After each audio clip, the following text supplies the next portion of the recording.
Bienvenidos a la clase número 13 de la materia robótica de la carrera de Ingeniería Electrónica de la Universidad Simón Bolívar.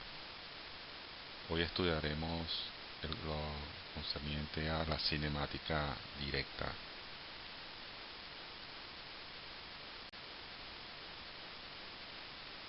Entre los temas que vamos a ver en esta clase son los siguientes.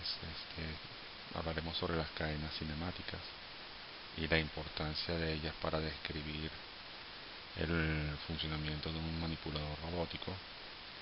Estudiaremos la convención de Navier-Hartenberg, que permite establecer un método para estudiar las cadenas cinemáticas que conforman un manipulador. Y luego veremos ejemplos de la aplicación de esta metodología.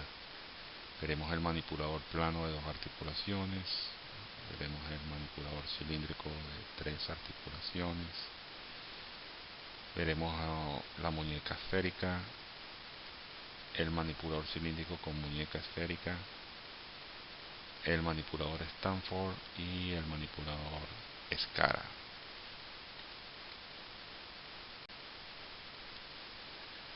El problema de la cinemática del manipulador es describir el movimiento de ese manipulador sin tener en cuenta las fuerzas y los pares que provocan el movimiento. Por lo tanto, la descripción cinemática es de tipo geométrico. En esta clase consideraremos el problema de la cinemática directa para manipuladores de eslabones en serie, que consiste en determinar la posición y la orientación del efector final, dados los valores de las variables articulares del robot.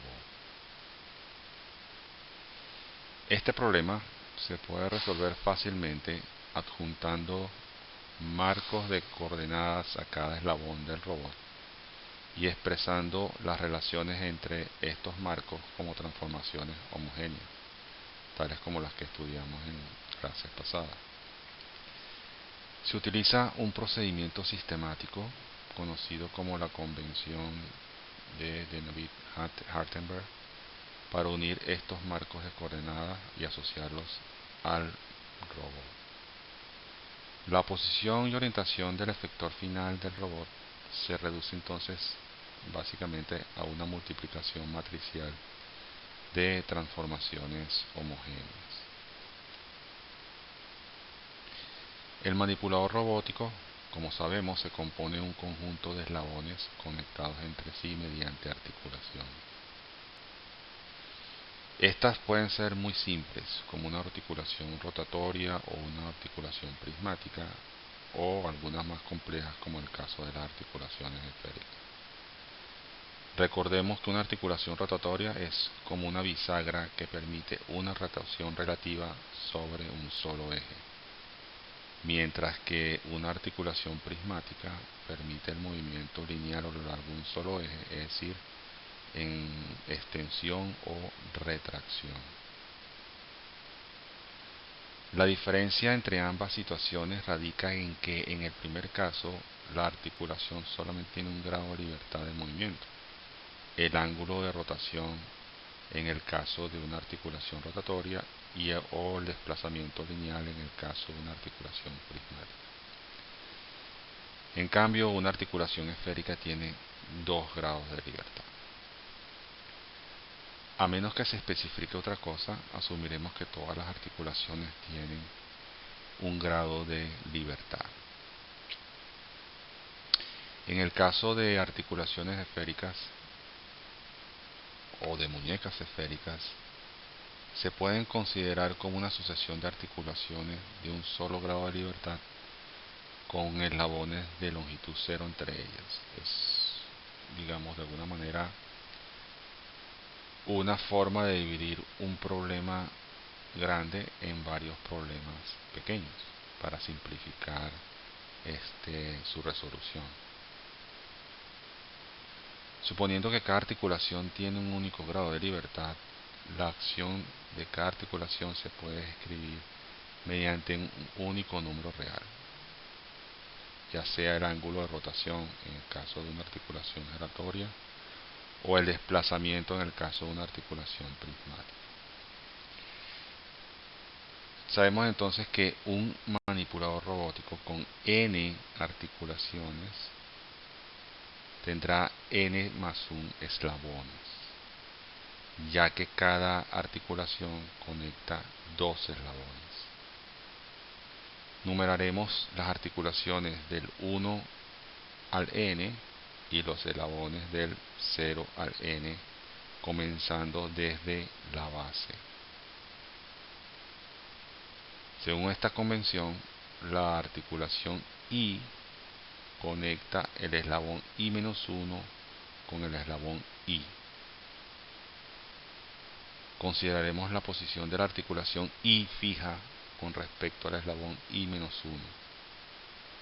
Cuando se acciona la articulación I, el eslabón I se va a mover.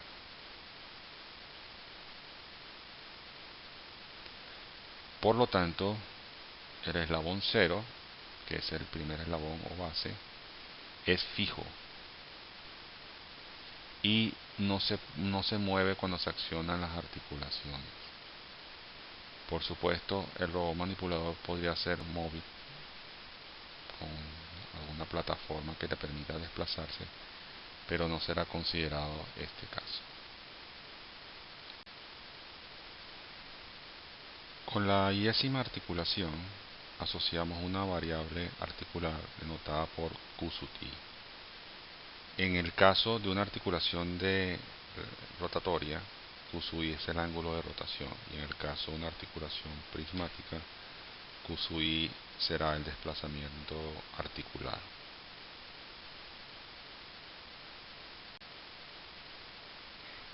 Para realizar el análisis cinemático, fijamos rígidamente un sistema de coordenadas a cada eslabón. En particular, fijamos a cada eslabón I el marco 0, origen 0i, xi, yi, zi. Eso significa que independientemente del movimiento que realice el robot, las coordenadas de cada punto del eslabón I son constantes cuando se expresan en el iésimo sistema de coordenadas, que es el último de todo el sistema de la cadena cinemática. Además, cuando se acciona la articulación I, el eslabón I y su sistema de coordenadas que tiene el marco I como referencia experimentan un movimiento resultante. El sistema de coordenadas 0, que está conectado a la base del robot, se denomina sistema de coordenadas base, sistema de coordenadas inercial o sistema de coordenadas universal.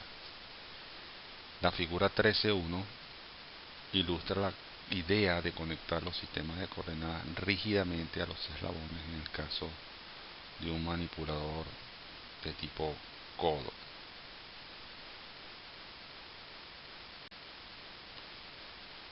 Ahora supongamos que A sub i es la matriz de transformación homogénea que da la posición y orientación de el eslabón I con respecto al eslabón I-1. La matriz A sub i no es constante, sino que varía al cambiar la configuración del robot. Sin embargo, la superposición de que todas las articulaciones son rotatorias o prismáticas significa que A sub i es función de una sola variable articular, concretamente Q sub i. En otras palabras, A sub i va a ser igual a sub i en función del Q sub i asociado.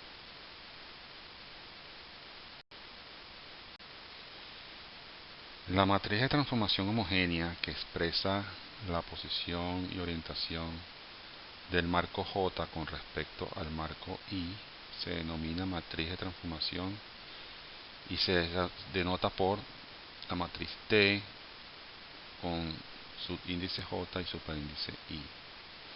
Si I es menor que J, pues es la multiplicación de varias matrices. Si I es igual a J, da la identidad, y si J es mayor que I, da la transpuesta. Por la forma en que hemos unido rígidamente los distintos marcos a los eslabones correspondientes, se deduce que la posición de cualquier punto en el efector final cuando se expresa respecto al último marco, el marco n, es una constante independiente de la configuración del robot. Denotaremos la posición y orientación del efector final con respecto al marco inercial o base mediante un vector 0 de n respecto a 0, que da las coordenadas del origen del marco del efector final respecto al marco base. Y la matriz de rotación 3×3 Rn0, y definimos la matriz de transformación homogénea H como se muestra en pantalla.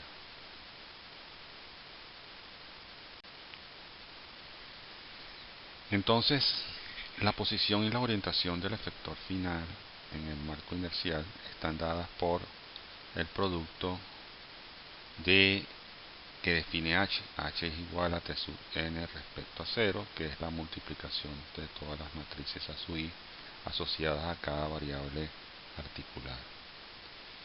Cada transformación homogénea sub i tiene la forma mostrada. Por lo tanto, en el caso que nos interesa, que es i menor que j, tendríamos que t de j respecto a i es toda la multiplicación de las matrices A sub i, que al final pueden ser resumidas en una gran matriz tal como se muestra.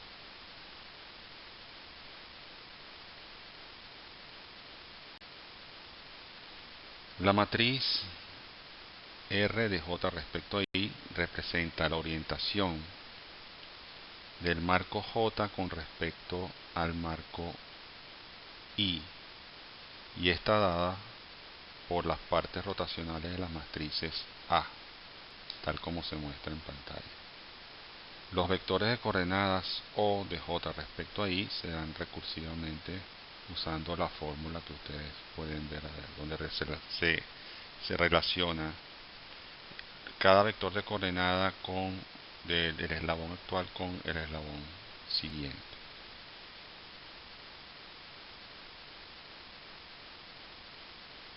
En principio, eso es todo lo que hay que saber sobre la cinemática directa. Determinar las funciones de las matrices a sub i respecto a la variable articular y multiplicarlas entre sí según sea necesario.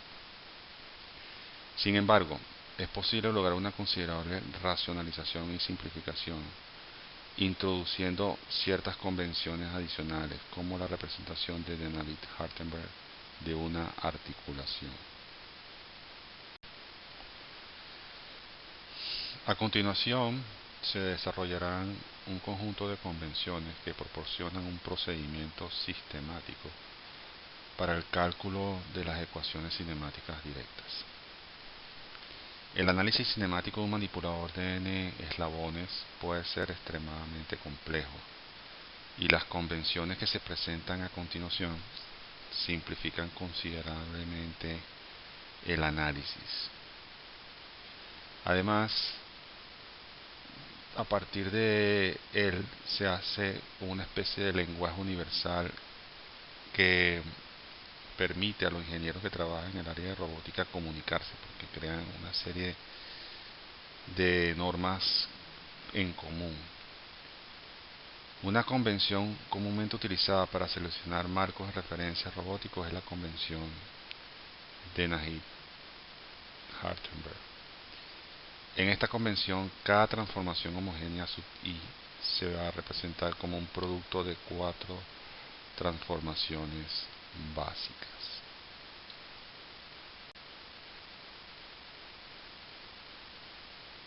En esta convención, cada transformación homogénea sub i se representa como un producto de 4 transformaciones básicas.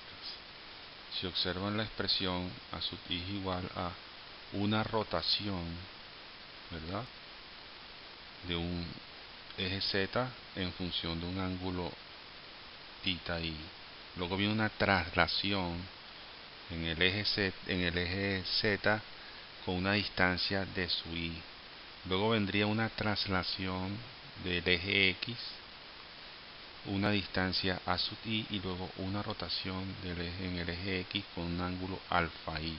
Es una descripción más o menos general de lo que es la transformación homogénea a sub i. Aquí se pueden observar cuatro magnitudes: tita sub i, a sub i, d sub i y alfa sub i, que son los parámetros asociados con el eslabón i y la articulación i. Los cuatro parámetros a sub i, alfa i, d sub i y teta i se denominan longitud del eslabón, torsión del eslabón, desplazamiento del eslabón y ángulo de la articulación respectivamente. Estos nombres derivan de aspectos específicos de la relación geométrica entre dos sistemas de coordenadas, como veremos a continuación.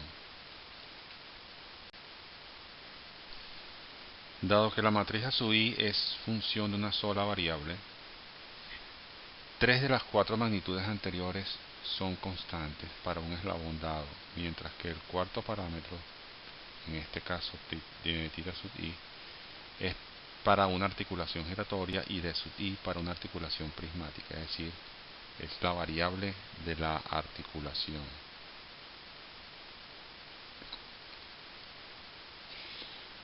Una matriz de transformación homogénea arbitraria se puede caracterizar por 6 números. Por ejemplo, 3 números que especifican la cuarta columna de la matriz y 3 ángulos de Euler para especificar la matriz de rotación 3×3 superior izquierda.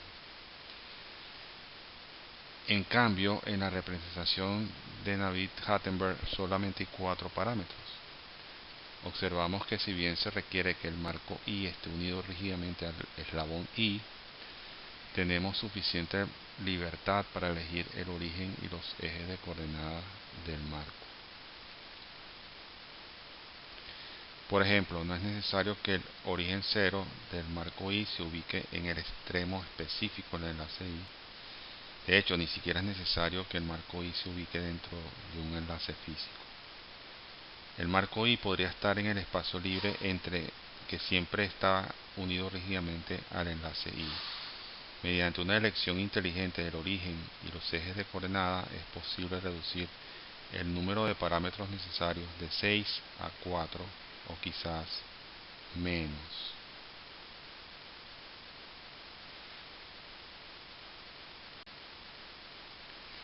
Ahora supongamos que dos marcos tienen las siguientes dos características adicionales. Vamos a llamar al primero de Navier-Hattenberg 1 y al segundo de Navier-Hattenberg 2.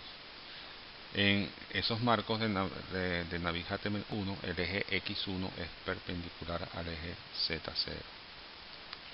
Y en el de Navier-Hattenberg 2, el eje X1 intersecta al eje X0. Estas dos propiedades se ilustran en la figura 13.2. En estas condiciones afirmamos que existen números únicos A, D, tita, alfa, tales que cumplan con las características de A mostradas allí, ¿no? La multiplicación de 4 matrices.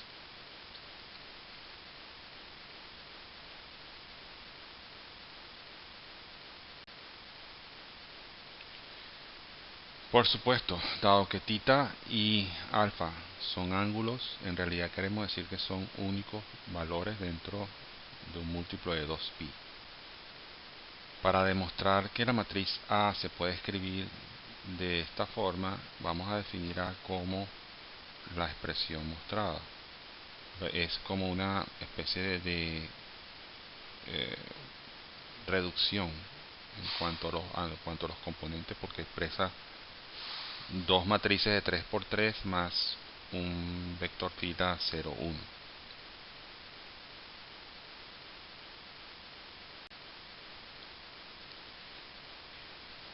Si se cumple la condición de Navier-Hattenberg 1, entonces X1 es perpendicular a Z0 y tenemos que el producto vectorial de x1 por z0 es 0.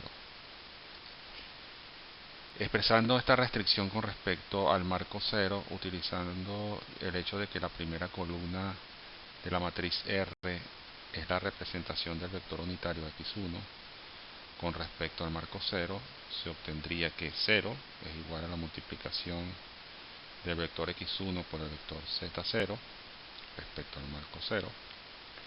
Y al final, de acuerdo a lo que hemos estudiado previamente, si multiplicamos esos vectores, quedará como que el elemento R31 como resultado. Con el elemento R31 igual a 0, ahora solo necesitamos demostrar que existen ángulos únicos tales que se cumpla la condición de la matriz R, ¿verdad? En esa multiplicación de dos matrices que deben cumplirse de esa forma. Dado que cada fila y columna de la matriz R debe tener longitud unitaria, esto implica que los términos R11 al cuadrado más R21 al cuadrado es igual a 1 y la suma, y R32 al cuadrado más R33 al cuadrado tiene que ser igual a 1.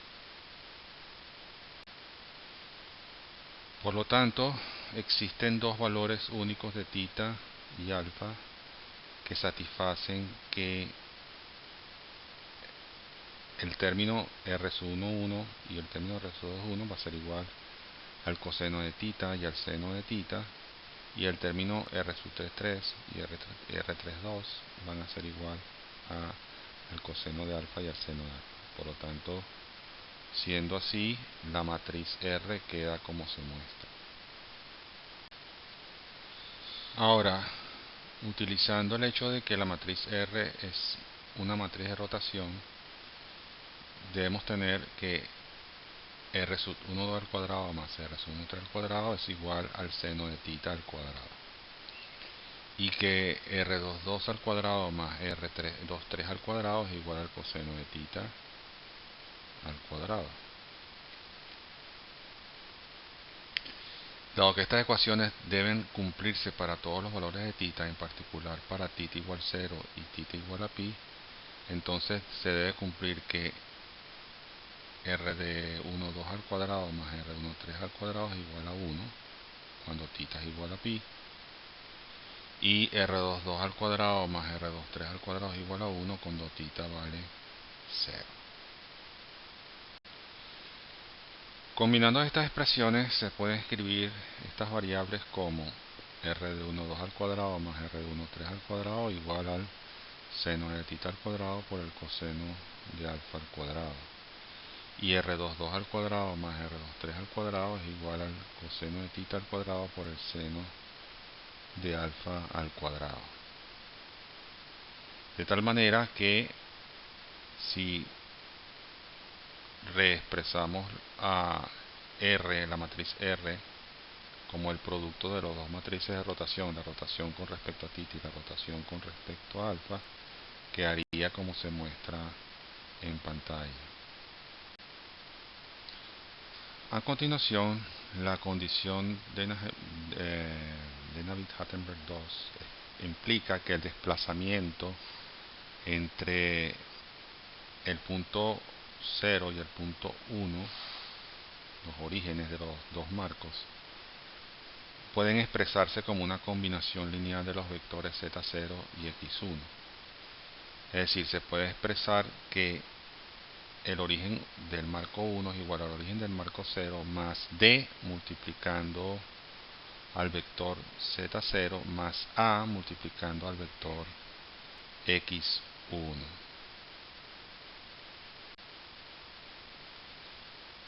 Hecho esto, podemos expresar esta relación en las coordenadas de el origen 0, ¿verdad?, del marco 0, para obtener entonces la expresión que el origen del marco 1 respecto a 0 es el origen del marco 0 respecto a 0, por supuesto respecto a sí mismo, más d multiplicando al vector z0 respecto a 0 más a multiplicando al vector x1 respecto a 0, y lo cual nos lleva a esas expresiones que aparecen ahí.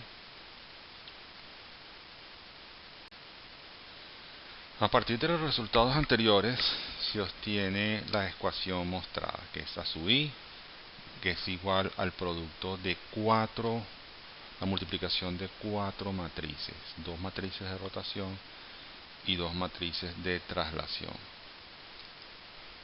Por lo tanto, se concluye que 4 parámetros son suficientes para especificar cualquier transformación homogénea que satisfaga las restricciones impuestas de Navier-Hattenberg 1 y de Navier-Hattenberg 2. Ahora que se ha establecido que cada matriz de transformación homogénea que satisface las condiciones de Navier-Hattenberg 1 y de Navier-Hattenberg 2 mostradas anteriormente, sabemos que a sub i se puede expresar como el producto de 4 matrices, 2 de rotación y 2 de traslación. En base a eso podemos dar una interpretación física a cada una de estas 4 cantidades. El parámetro A es la distancia entre los ejes Z0 y Z1, se mide a lo largo del eje X1. El ángulo alfa es el ángulo entre los ejes Z0 y Z1, medido en un plano normal a X1. El sentido positivo de alfa se determina yendo de Z0 a Z1 aplicando la regla de la mano derecha, tal como se muestra en la figura 13.3. El parámetro D es la distancia desde el origen 0 hasta la intersección del eje X1 con Z0 medido a lo largo del eje Z0. Finalmente, θ es el ángulo entre X0 y X1 medido en el plano normal a Z0. Estas interpretaciones físicas son útiles para establecer un procedimiento de asignación de sistemas de coordenadas que permitan satisfacer las restricciones que establecen el criterio de Navier-Hattenberg 1 y de Navier-Hattenberg 2 y que requiere ser analizado.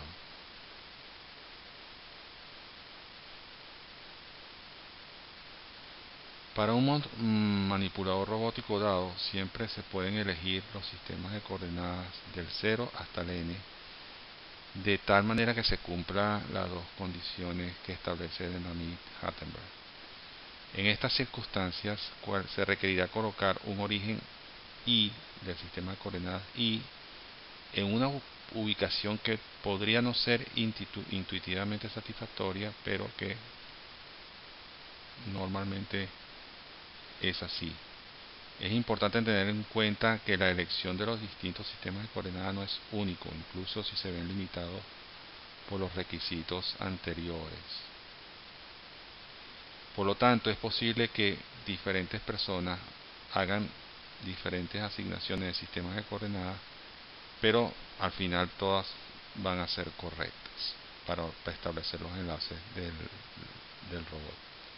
Sin embargo, es muy importante tener en cuenta que el resultado final tiene que ser el mismo, independientemente de la asignación de los puntos intermedios. Vamos a tratar de derivar un procedimiento general para hacer el análisis de la cinemática directa del manipulador. A continuación vamos a analizar varios casos especiales comunes en los cuales es posible simplificar aún más la matriz de transformación homogénea. Para empezar, cabe destacar que la elección de Z sub i es arbitraria, en particular para la ecuación que conocemos, que está mostrada allí, de la multiplicación de las 4 matrices. Se observa que al elegir alfa i y teta i adecuadamente se puede obtener cualquier dirección arbitraria para zi. Por lo tanto, para el primer paso asignamos los ejes z0 hasta zn más 1 de forma intuitiva, según de acuerdo a un criterio personal. Específicamente asignamos ZI como el eje de actuación de la articulación I más 1. Por lo tanto, Z0 es el eje de actuación de la articulación 1. Z1 es el eje de la actuación de la articulación 2 y así sucesivamente. Hay dos casos a considerar. Si la articulación I más 1 es giratoria, Z1 es el eje de revolución de la articulación I más 1. Si la articulación I más 1 es prismática, Z1 es el eje de traslación de la articulación I más 1. Puede ser confuso al principio a establecer ZI como la articulación I más 1, pero debemos recordar que debemos satisfacer las convenciones que establecimos anteriormente. Es decir, que cuando se acciona la articulación I, el vínculo I y su marco adjunto I experimentan un movimiento resultante. Una vez establecidos los ejes Z para los enlaces, establecemos el sistema de coordenadas base. La elección del sistema de coordenadas bases es prácticamente arbitraria. Podemos elegir el origen del sistema de coordenadas base en cualquier punto de Z0. Luego elegimos X0 y Y0 de tal manera de que sea conveniente para nosotros siempre que el sistema de coordenadas sea en sentido diestro. Esto establece el sistema de coordenadas 0.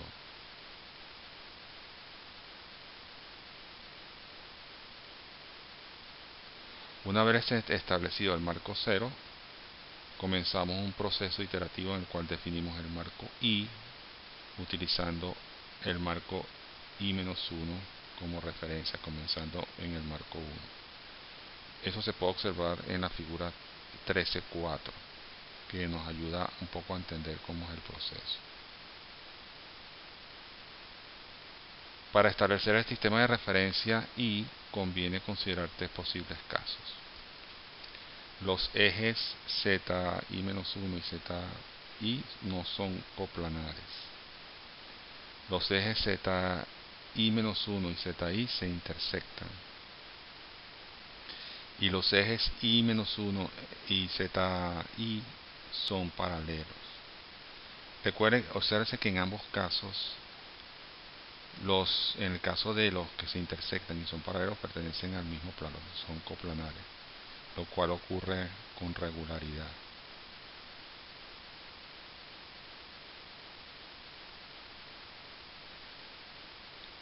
Consideremos ahora cada uno de estos tres casos. Si ZI-1 y ZI no son coplanares, que fue el primero de los casos, entonces existe un único segmento de recta más corto que ZI-1 a ZI, perpendicular tanto a ZI-1 como a ZI. Este segmento de recta define XI y el punto donde se intersecta ZI es el origen OI, el origen I. Por construcción se cumplen ambas condiciones de Navier-Sternberg 1 y de Navier-Sternberg 2, y el vector origen I-1 al vector origen al origen I es una combinación lineal de ZI-1 e XI. La especificación del sistema de referencia I se completa eligiendo el eje Y sub I para formar un sistema de referencia diestro, en el sentido como especifica el recorrido del ángulo. Dado que se cumplen los supuestos de Navier-Sternberg 1 y de Navier-Sternberg 2, la matriz de transformación homogénea sub I tiene la forma dada por la ecuación que ya conocemos, la multiplicación de las cuatro matrices. Segundo caso es si ZI-1 es paralelo a Z sub I. Si los ejes son paralelos, entonces existen infinitas normales comunes entre ellos y la convención de Navier-Sternberg 1 no especifica X sub I completamente. En este caso podemos elegir el origen I en cualquier punto conveniente del eje ZI. El eje XI se elige entonces cuando se dirija desde OI hasta ZI-1 a lo largo de la normal común, o el opuesto de este vector. Un método común para determinar hoy el origen y, que es elegir la normal que pasa por el origen y-1 como el eje x, y. El origen y es entonces el punto en el cual esta normal intersecta a z, y. En este caso, de su y, el parámetro de su y sería igual a 0. Una vez que x sub y se fija, y su y se determina mediante la regla de la mano derecha, dado que los ejes zi-1 y zi son paralelos. Será 0 en este caso, por supuesto.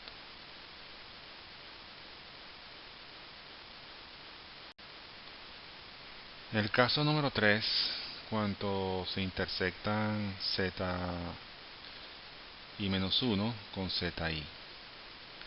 En este caso, x sub y se elige normal al plano formado por zi y zi-1. La dirección positiva de xy es arbitraria. Luego podemos elegir el origen y en el punto de intersección de zi y zi-1. Note que en este caso el parámetro AI será igual a 0. Esa distancia será igual a 0. Este procedimiento funciona para los sistemas de coordenadas que van de 0 hasta el n-1 en un robot de n eslabones. Para completar la construcción es necesario especificar el sistema de coordenadas n. El sistema de coordenadas final n se conoce comúnmente como efector final o sistema de coordenadas de la herramienta, como se muestra en la figura 13.5. El origen puede ubicarse simétricamente entre los dedos de la pinza. Los vectores unitarios a lo largo de los ejes xn, y zn se denominan n, s y a, respectivamente. Esta terminología se debe a que la dirección a es la dirección de aproximación, en el sentido de que la pinza suele aproximarse una distancia a un objeto en la dirección a. De manera similar, la dirección S es la dirección de deslizamiento. La dirección a lo largo del cual se deslizan los dedos de la pinza para abrir y cerrar, y N es la dirección normal al plano formado por A y S. En la mayoría de los manipuladores contemporáneos, el movimiento de la articulación final es una rotación del efector final de N, y los ejes articulares finales Zn-1 y Zn coinciden. En este caso, la transformación entre los dos sistemas de coordenadas finales es una traslación a lo largo de Zn1 una distancia de su n, seguida por una rotación de n alrededor de Zn-1. Esto es importante porque simplificará el cálculo de lo que consideraremos la cinemática inversa, que es la siguiente clase. De todos los casos, independientemente de si la articulación en cuestión es giratoria o prismática, las magnitudes a sub i y alfa i son siempre constantes para todo i y son características del propio manipulador. Si la articulación i es prismática, entonces θ sub i es también una constante, mientras que d sub i es la iésima variable de la articulación. De igual manera que si la articulación i es giratoria, entonces d sub i es constante y θ sub i es la iésima variable de la articulación.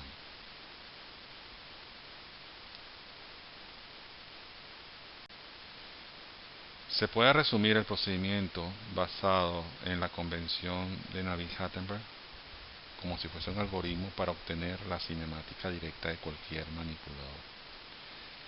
Veamos, paso 1. Localizar y etiquetar los ejes de articulación Z0 al Zn-1. Paso 2. Establecer el marco de coordenadas base. Luego, fijar el origen en cualquier punto del eje Z0. Los ejes X0 y 0 se eligen convenientemente para formar un sistema de coordenadas diestro o destrógico. Para i igual 1 hasta n-1, realizar los pasos 3 a 5. Paso 3. Localizar el origen i, donde la normal común a zi, zi-1 intersecta a zi. Si zi intersecta a zi-1, localice el origen i en esta intersección. Si zi y zi-1 son paralelos, localice el origen i en cualquier posición conveniente a lo largo de zi. Paso 4. Establezca x sub i a lo largo de la normal común entre zi-1 y zi a través del origen i, o en la dirección normal al plano zi-1 menos zi, en caso de que zi-1 y zi se intersecten. Paso 5. Establezca y sub i para completar un marco de coordenadas en sentido derecho o destrógeno.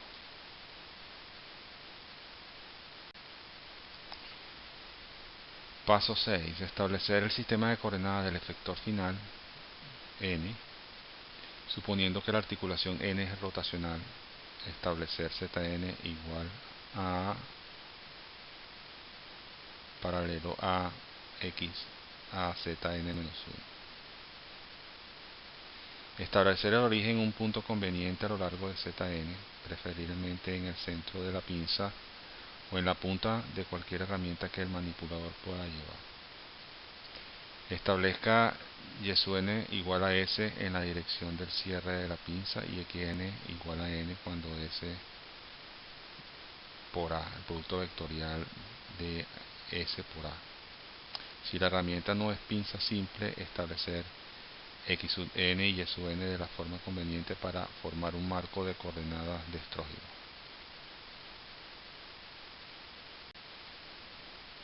Crear la tabla de parámetros de Navier-Hartenberg basados en las variables articulares a sub i, d sub i, alfa sub i, teta sub i. A sub i es la distancia a lo largo de xi desde la intersección de los ejes x sub i y z y sub i menos 1 hasta el origen i. D sub i es la distancia a lo largo del eje z i menos 1 desde el origen menos 1 hasta la intersección de los ejes x sub i y z i menos 1. Si la articulación i es prismática, D sub i es variable. A sub i es el ángulo desde zi-1 hasta zi medido con respecto a x sub i. Teta sub i es el ángulo desde x sub i menos 1 más hasta xi medido con respecto a zi menos 1. Si la articulación i es rotatoria, entonces tita sub i es variable. Paso 8. Construir las matrices de transformación homogéneas a sub i sustituyendo los parámetros anteriores en la ecuación que ya conocemos, que es la multiplicación de las cuatro matrices. El paso 9 es formar o construir la matriz T, ¿verdad?, en función de la multiplicación de las matrices anteriores. Esto va a proporcionar la posición y orientación del marco de la herramienta expresadas en función de las coordenadas base.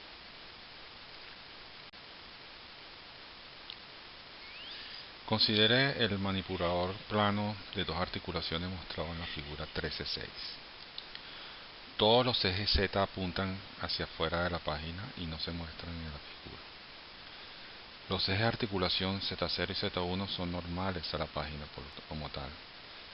Establecemos el sistema de referencia 0 como se muestra, eligiendo el origen en el punto de intersección del eje Z0 con la página y eligiendo el eje X0 en la dirección horizontal. Nótese que la dirección de X0 es arbitraria.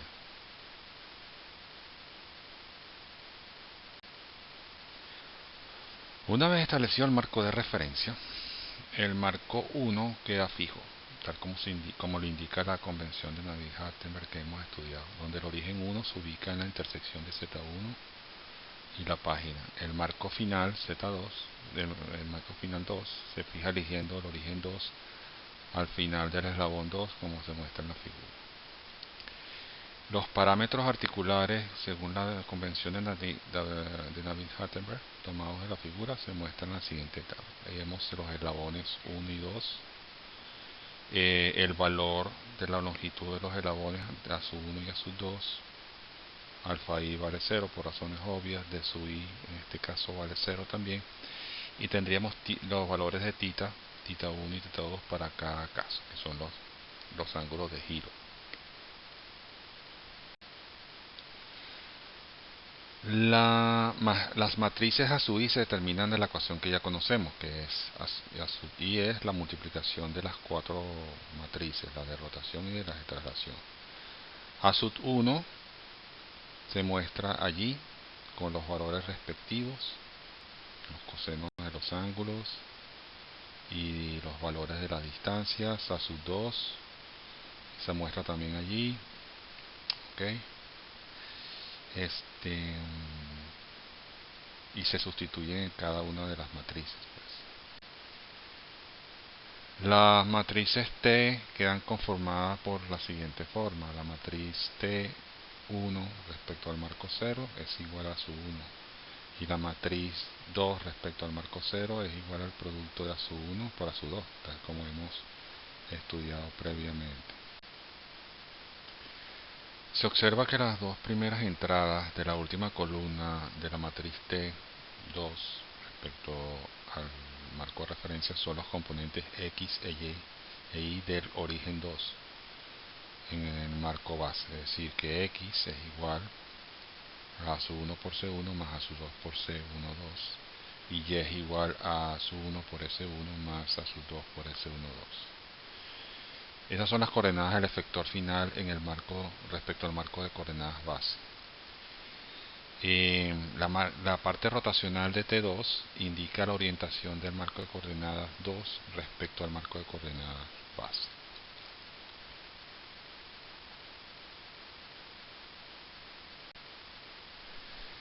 Consideremos el robot cilíndrico de 3 articulaciones representados en la figura 13.7. Se establece el origen 0 como se muestra en la articulación 1. Hay que tener en cuenta que la ubicación del origen 0 a lo largo de Z0 y la dirección X0 son arbitrarias. La elección del origen 0 es la más normal, pero podría ubicarse en cualquier punto de la articulación 1. A continuación, como Z0 y Z1 coinciden, el origen 1 se elige en la articulación 1 como se muestra en la figura. El eje X1 es paralelo a X0 cuando tita 1 es igual a 0, pero por supuesto su dirección cambiará ya que tita 1 es variable. Dado que Z2 y Z1 se intersectan, el origen 2 se sitúa en esa misma intersección. La dirección de X2 se elige paralela a X1, de modo que tita 2 sea 0. Finalmente, el tercer marco se elige al final del enlace 3, como se muestra en la figura. Los parámetros de Navier-Stoltenberg para el manipulador cilíndrico 3 enlaces se muestran en la siguiente tabla.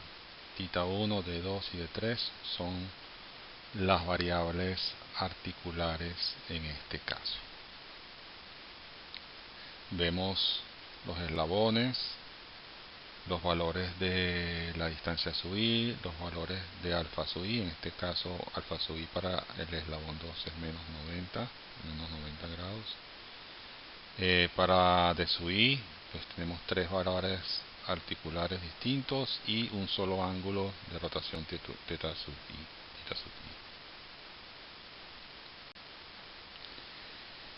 Observamos que las matrices A sub i correspondientes en este caso son A sub 1, A sub 2 y A sub 3. Entonces colocamos en cada caso los valores que les corresponden en base a las variables articulares. La matriz T correspondiente es la multiplicación de las tres matrices A sub 1, A sub 2 y A sub 3 con sus respectivos componentes. La figura 13.8 muestra la muñeca esférica, que consiste de un mecanismo de muñeca de 3 eslabones cuyos ejes articulares Z3, Z4 y Z5 se intersectan en el origen cero. El punto cero se denomina centro de la muñeca. Mostramos ahora que las tres variables articulares finales θ 4, θ 5 y θ 6 son un conjunto de ángulos de Euler phi, θ y psi con respecto al sistema de coordenadas 3.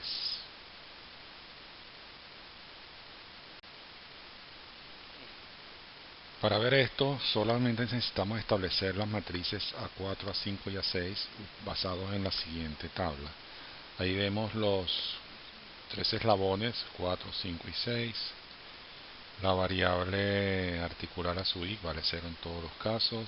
La variable articular alfa i, menos 90 en uno, 90 grados en el otro. La variable articular de sub i, que es de 6. Y las variables articulares θ sub i, que son θ 4, θ 5 y θ 6. Usando la ecuación que ya conocemos para poder establecer cómo es la forma de A sub i, que es la multiplicación de las cuatro matrices, eso nos da las siguientes tres matrices, A sub 4, A sub 5 y A sub 6, en base a los componentes y a las variables articulares.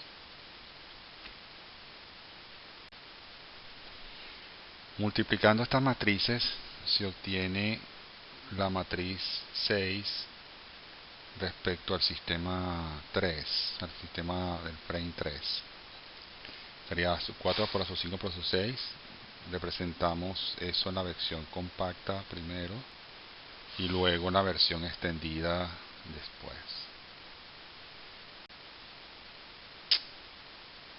La comparación de la parte rotacional de la matriz R 6 respecto al marco 3 de la matriz de transformación 6 respecto al marco 3, que tiene que ver con el ángulo de Euler en la ecuación vista en la clase de transformaciones, sería como se muestra.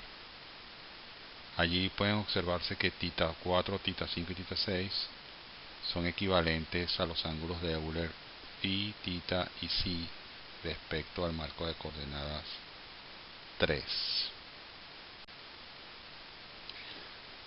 Supongamos que ahora unimos una muñeca esférica al manipulador cilíndrico tal como se muestra en la figura 13.9. Se puede observar que el eje de rotación de la articulación 4 es paralelo a Z2 y por lo tanto coincide con el eje Z3 del ejemplo del manipulador cilíndrico de 3 articulaciones. Recordemos las ecuaciones cinemáticas vistas. La matriz T de T3 respecto a 0 sería A sub 1, A sub 2 por A sub 3. Se muestra allí. La matriz de transformación 6 respecto a 3 sería A sub 4, A sub 5, A sub 6. Juntándolos nos da esa expresión que ustedes ven allí. Con la matriz T3 respecto a 0 y la matriz 6 respecto a 3, dadas por las ecuaciones mostradas anteriormente, tenemos que las ecuaciones cinemáticas directas de este manipulador vienen dadas por la multiplicación de 3 respecto a 0 y 6 respecto a 3 para darle continuidad a todo el proceso para obtener T de 6 respecto a 0. La versión simplificada es la que se muestra allí en pantalla. Cada término resumido equivale a cada uno de los que ustedes ven: R11, R21, R31, R12, R22, R32, R13, R23, R33.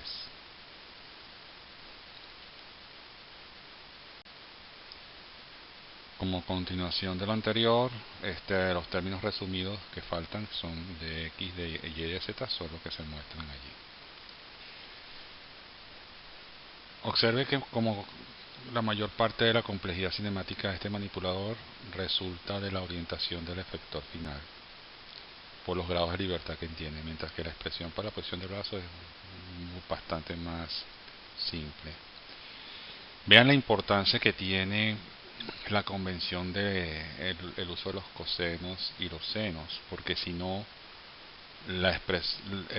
cada expresión sería muy grande en términos, o sea, en términos de la cantidad de letras que hay que usar para definirlos. Entonces eso mucho, por lo menos simplifica mucho el análisis. Considere ahora el manipulador Stanford que se muestra en la figura 1310. Este manipulador es un ejemplo de un manipulador esférico con una muñeca esférica.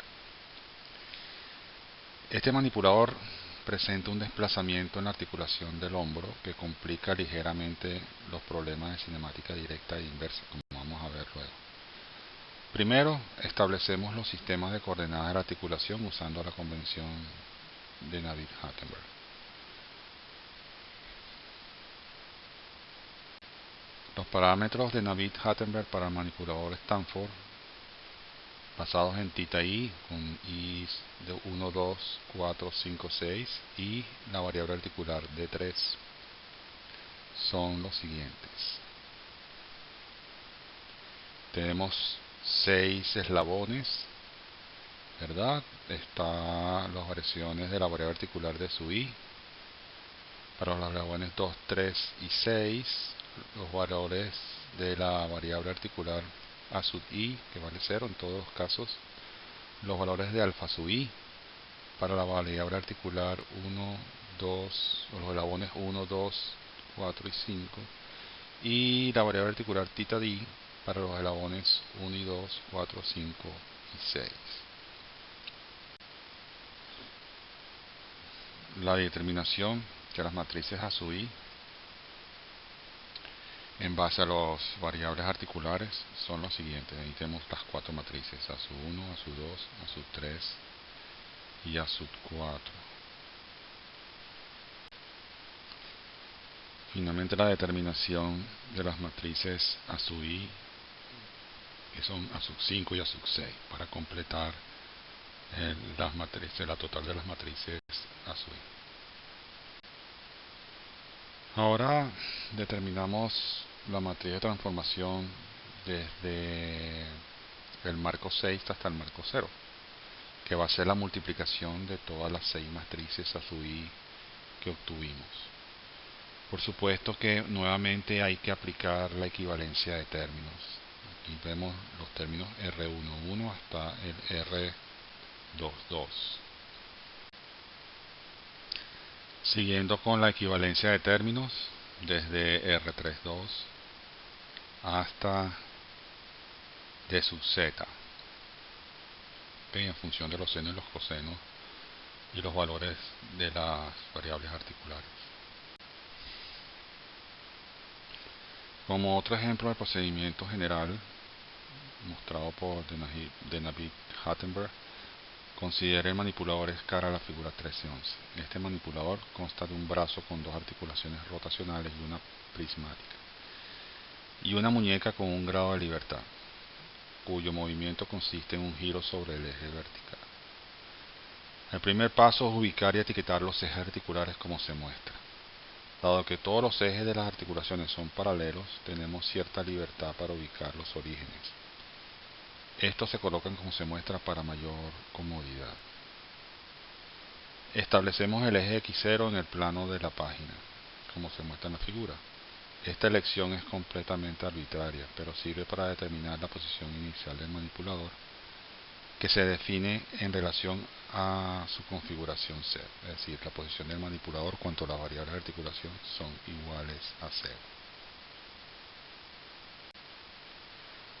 Los parámetros de Navitt-Hattenberg para el manipulador escara, siendo la variable articular θ sub i de i con valores 1, 2 y 4 y d sub 3.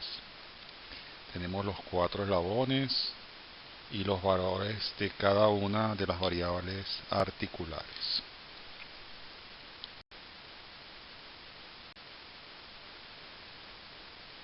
Las matrices a sub i del manipulador escara son las siguientes. Ahí están todas las a sub 1, a sub 2, a sub 3 y a sub 4 con sus correspondientes expresiones en función de las variables articulares asociadas. A partir de ahí tenemos que las ecuaciones cinemáticas directas se dan a través de la matriz de transformación de T4 respecto a 0, que es la multiplicación de A sub 1 con A sub 4, donde me dan los siguientes términos que se muestran en pantalla.